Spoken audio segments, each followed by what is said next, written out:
ఎన్నికల నేపథ్యంలో static surveillance టీములు చేపడుతున్న తనిఖీలతో హవాలా అక్రమ నగదు తరలింపు మార్గాల డొంక కదులుతోంది. 24 గంటల వ్యవధిలో 11 కేసులు నమోదయ్యాయి.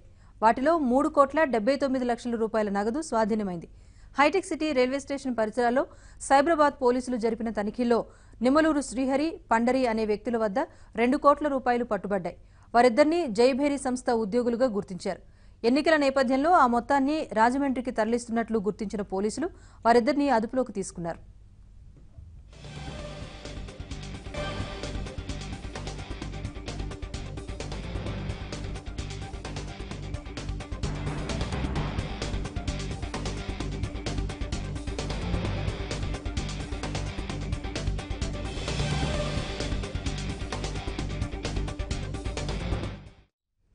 హైదరాబాద్లోని రామ్ కోటి వద్ద పోలీసులు జరిపిన తనిఖీల్లో 10,53,000 రూపాయలు పట్టుబడ్డాయి. అలాగే సుల్తాన్ బజార్లో 8,09,000 రూపాయలు, కోటి ఈఎన్టీ ఆసుపత్రి వద్ద నిర్వహించిన తనిఖీల్లో 3.5 లక్షలు, చాంద్రాయణగుట్టలోని బండ్లగూడ చెక్పోస్ట్ వద్ద 1,98,000 రూపాయలను స్వాధీనం చేసుకున్నారు.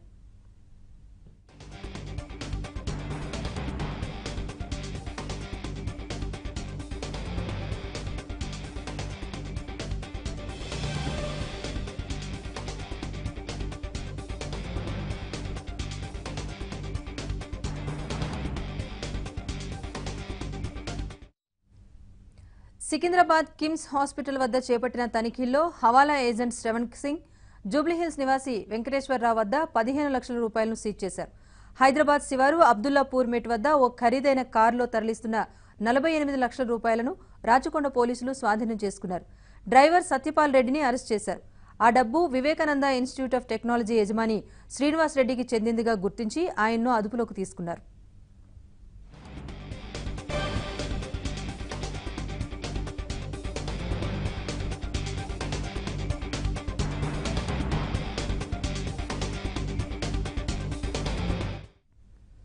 భద్రాద్రి కొత్తగూడెం జిల్లాలో కొత్తగూడెం క్రాస్ రోడ్ వద్ద సూర్యాపేట జిల్లా కోదాడకు చెందిన వ్యాపారి కారులో 4,23,000 రూపాయలను స్వాధీనం చేసుకున్నారు.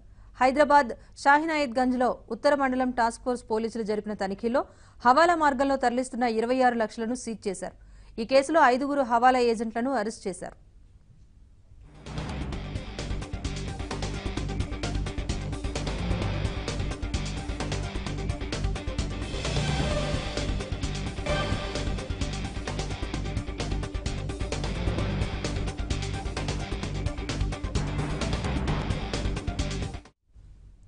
నల్గొండ జిల్లా మాడ్గులపల్లిలో ఓ వ్యక్తి నుంచి 30 లక్షలు, పెద్దపల్లి జిల్లా గోదావరి ఖని వంతెన వద్ద ఫ్లయింగ్ స్క్వాడ్ జరిపిన తనిఖీల్లో ఆర్టీసీ బస్సులో వెళ్తున్న ఆసిఫాబాద్కు చెందిన మనోజ్ జైన్ అనే వ్యాపారి వద్ద 29 లక్షలు, మంచిర్యాలకు చెందిన వ్యాపారి వెన్నంపల్లి తిరుపతి వద్ద 2 లక్షలు, అక్కినపల్లి రవీందర్ అనే వ్యక్తి వద్ద నుంచి 98,000 రూపాయలు సీజ్ చేశారు.